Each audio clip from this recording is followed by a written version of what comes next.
1786년 조선 창경궁 자경전 동쪽 행각에서 5살 어린아이의 숨소리가 영원히 멈췄다. 그 순간 조선의 운명이 송두리째 흔들렸다. 만약 그 아이가 조금만 더 살았다면 조선의 역사는 어떻게 달라졌을까? 19세기 세도 정치의 어두운 그림자가 드리우지 않았을까? 그 아이의 이름은 문효세자. 조선 정조의 장남이자 미래의 왕이 될 예정이었던 천재 황태자였다. 그의 죽음 뒤에는 너무나 가슴 아픈 이야기들이 층층이 쌓여 있었다. 31세가 되도록 후사를 얻지 못했던 왕의 간절한 소망, 15년 동안 왕의 사랑을 완강히 거절했던 한 여인의 순결한 마음, 그리고 태어나자마자 천재성을 드러낸 아이의 짧고도 찬란했던 삶, 이 모든 이야기는 어디서 시작되었을까? 먼저 시계를 거꾸로 돌려보자. 1753년 경기도의 한중인 집안에서 여자아이가 태어났다. 이름은 성덕임. 창녕성씨 가문의 딸이었다. 그녀의 아버지 성윤우는 영의정 홍봉안의 청지기로 일하고 있었다. 홍봉안은 훗날 정조의 어머니가 될 해경궁 홍씨의 아버지였다. 2년으로 어린 덕임은 해경궁의 궁녀가 되어 입궁하게 된다. 그런데 이 어린 궁녀에게는 남다른 점이 있었다. 똑똑하고 의젓했을 뿐만 아니라 글씨와 바느질에도 뛰어났다. 해경궁은 이 아이를 친딸처럼 아껴 기르며 곁에 두었다. 1773년에는 정조의 여동생들인 청연공주, 청선공주와 함께 고전소설 곽장양물록을 필사하기도 했다. 무려 10권에 달하는 방대한 분량을 온전히 베끼는 학식이 얼마나 뛰어났던가. 한편 1752년에 태어난 정조는 어려서부터 총명함으로 유명했다. 4살 때 이미 경전을 읽고 글씨를 쓸 줄 알았다. 하지만 그의 어린 시절은 결코 평탄하지 않았다. 1762년 아버지 사도세자가 뒤주에 갇혀 비극적으로 죽는 이모화변을 겪으며 11살 어린 마음에 깊은 상처를 입었다. 바로 이 무렵 15살 정조가 14살 궁녀 성덕임을 처음 보게 된다. 어머니 해경궁의 처소에서 일하는 단정하고 아름다운 궁녀. 정조는 그녀에게 첫눈에 마음을 빼앗겼다. 1766년 정조는 마침내 용기를 내어 성덕임에게 승은을 내리려 했다. 그런데 뜻밖의 일이 벌어졌다. 성덕임이 승은을 거절한 것이다. 그것도 울면서 죽음을 맹세하며 완강히 거부했다. 그녀가 내세운 이유는 이랬다. 새손빈께서 아직 아이를 낳고 기르지 못하셨는데 제가 감히 승은을 받을 수 없습니다. 효의왕후가 아직 후사를 낳지 못한 상황에서 자신이 먼저 아이를 갖는 것은 분수에 넘친다는 뜻이었다. 정조는 그녀의 마음을 이해했다. 더 이상 재촉하지 않고 기다리기로 했다. 하지만 그 기다림은 너무나 길었다. 무려 15년이라는 세월이 흘렀다. 그 사이 정조는 1776년 왕위에 올랐다. 25살의 젊은 왕이었다.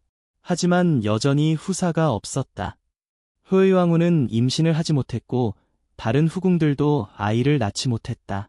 원빈홍 씨는 입궁 1년 만에 세상을 떠났고 화빈윤 씨는 상상임신 소독만 벌였을 뿐이었다. 1781년 드디어 정조가 다시 성덕임에게 승은을 청했다. 이때 정조는 30살, 성덕임은 29살이었다. 당시로서는 매우 늦은 나이였다. 그런데 성덕임은 또다시 거절했다. 같은 이유를 대며 완강히 거부했다. 이번에는 달랐다. 더 이상 할아버지 영조의 눈치를 볼 필요도 없는 왕이었다. 그는 성덕임 대신 그녀의 하인을 벌했다. 주인을 잘못 모셨다는 이유였다. 그제서야 성덕임도 더 이상 거절할 수 없었다. 15년 만에 정조의 마음이 전해진 순간이었다. 성덕임은 곧 임신했다. 하지만 첫 번째와 두 번째 임신은 모두 유산으로 끝났다. 정조와 성덕임의 마음은 얼마나 아팠을까? 세 번째 임신에서 드디어 기적이 일어났다. 1782년 9월 7일 새벽 창덕궁 화당에서 왕자가 태어났다. 정조실록에는 이렇게 기록되어 있다. 이날 밤 갑자기 한 줄기 붉은 빛이 침실을 비추었는데 마치 해가 떠오르는 것 같았다. 상서로운 징조였다. 정조의 기쁨은 하늘을 찔렀다. 비로소 아비라는 소리를 듣게 되었으니 이것이 다행스럽다라고 감격했다. 31살이 되어서야 처음 얻은 아들이었다. 궁궐은 축제 분위기였다. 성덕임은 소용으로 책봉되었고 곧이어 의빈이 되었다. 아이는 원자로 책봉되었고 이름을 양이라 했다. 휘는 양, 자는 명언이었다. 그런데 이 아이에게는 놀라운 면이 있었다. 태어나면서부터 보통 아이와는 달랐다. 정조가 직접 쓴 어제 의빌류지명에는 이런 기록이 나온다. 태어나던 날 저녁에 붉은 빛 한 줄기가 침실을 비추었으니 마치 해가 떠오르는 듯하였다. 나면서부터 총명하여 100일도 되기 전에 능히 병풍 사이에 글자를 분별하였으며 장난감 중에서는 좋아하는 것이 없었고 오직 서책만을 매우 사랑하였다. 믿을 수 없는 이야기다. 생후 100일도 되지 않은 아기가 글자를 구별할 수 있다니. 그것도 정조가 직접 기록한 것이니 과장이라고 볼 수는 없다. 더욱 놀라운 것은 다른 장난감에는 관심을 보이지 않고 오직 책만 좋아했다는 점이다. 정조는 이어서 이렇게 기록한다. 그 마음을 기쁘게 하고자 천자문을 주고 빌려를 두고서도 개강을 허락하지 않았던 것은 너무 일찍 철드는 것을 꺼려서였다. 천자문까지 주었지만 본격적인 공부는 시키지 않았다는 뜻이다. 너무 어린 나이에 조숙해지는 것을 우려했던 것이다. 이 얼마나 천재적인 아이였을까? 생후 3달도 되지 않아 글자를 읽을 줄 알고 책을 좋아하는 아이. 정조의 총명함을 그대로 물려받은 것이 분명했다. 조정의 신하들과 백성들은 모두 이 아이가 장차 성군이 될 것이라 기대했다. 1784년 원자는 왕세자로 책봉되었다. 아직 2살밖에 되지 않은 어린 나이였지만 정조는 서둘러 세자로 삼았다. 그만큼 이 아이에 대한 기대가 컸던 것이다. 세자 책봉식은 창덕궁 인정전에서 성대하게 거행되었다. 청나라 황실에서도 축하사절을 보내며 무뇨세자의 장수를 기원하는 진귀한 미얀마산 옥부를 선물로 보냈다. 정조는 이 옥부를 보관하기 위해 승가사를 중건할 정도였다. 무뇨세자 책봉을 기념하여 만든 무뇨세자책 4개병은 지금도 전해지고 있다. 왕실은 그야말로 축복받은 시간을 보내고 있었다. 정조는 사랑하는 여인과 천재적인 아들을 얻었고 조선의 미래는 밝아 보였다. 하지만 이 행복은 너무나 짧았다. 1784년 에이빈성 씨가 둘째 아이를 낳았다. 딸이었다. 옹주로 책봉될 예정이었지만 안타깝게도 몇 달 만에 세상을 떠났다. 첫 번째 시련이었다. 하지만 이것은 시작에 불과했다. 1786년 5월 전국적으로 유행병이 돌기 시작했다. 홍역이었다. 이 병은 어린아이들에게 특히 치명적이었다. 무뇨세자도 5월 3일부터 홍역 증세를 보이기 시작했다. 정조는 온갖 수단을 동원해 아들을 살리려 했다. 궁중 최고의 의원들을 불러 치료에 전념했고 종묘와 사직에 2차례나 기도제를 올렸다. 잠시 증세가 호전되어 5월 6일에는 의학청을 철수하기도 했다. 하지만 5월 10일부터 무뇨세자의 병세가 급격히 악화되었다. 고열과 함께 온몸에 발진이 퍼졌다. 정조와 의빈성 씨는 밤낮으로 아들의 곁을 지켰다. 하지만 아무리 애써도 아이의 생명을 구할 수는 없었다. 1786년 6월 6일 오후 1시에서 3시 사이 창경궁 자경전 동쪽 행각에서 무뇨세자가 숨을 거두었다. 고작 5살이었다. 만 나이로는 3살이었다. 조선 역사상 가장 어린 나이에 세자가 된 아이가 가장 어린 나이에 세상을 떠난 것이다. 정조의 충격은 상상을 초월했다. 31살에 어렵게 얻은 유일한 아들을 잃은 것이다. 더욱이 그 아들은 천재적 재질을 보여주던 미래의 성군이었다. 정조는 며칠 동안 정사를 돌보지 못했다. 시호를 정하는 일에서도 정조의 마음을 알 수 있다. 처음에는 오뇨라고 했다가 나중에 무뇨로 바꾸었다. 무는 학문을 뜻하고 효는 효도를 의미한다. 비록 어린 나이였지만 학문을 사랑하고 부모에게 효도했다는 뜻을 담은 것이다. 무뇨세자의 장례는 조선 왕실 역사상 가장 성대하게 치러졌다. 연남 박지원이 무뇨세자 진약문을 썼고 몽호 김종수가 무뇨세자 지문을 작성했다.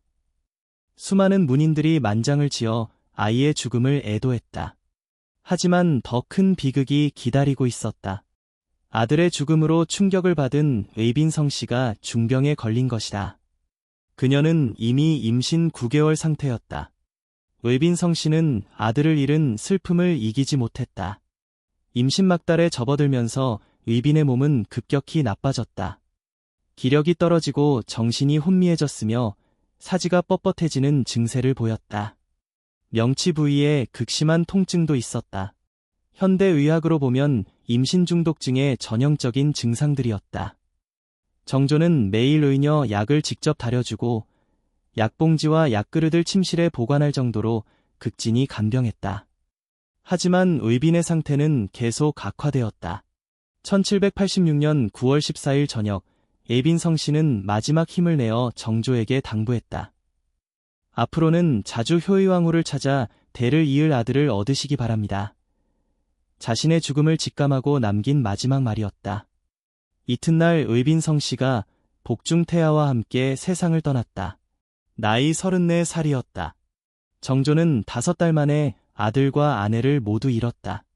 게다가 태어나지도 못한 아이까지 함께 잃었다. 정조의 슬픔은 끝이 없었다.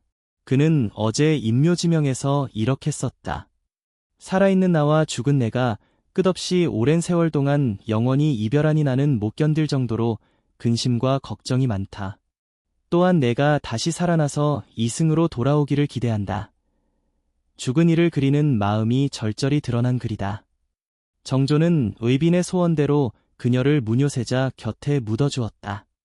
효창원에서 100걸음 떨어진 왼쪽 산등성이에 무덤을 만들었다. 원래 후궁은 자신이 낳은 자식보다 서열이 낮아 같은 곳에 묻힐 수 없었지만 정조는 모든 관례를 깨고 모자를 나란히 묻어주었다. 이후 정조는 수차례 효창원을 찾아 무뇨와 웨이빈을 참배했다. 왕이 이렇게 자주 거동한다 하여 그 길목에 거동고개라는 지명까지 생겼다.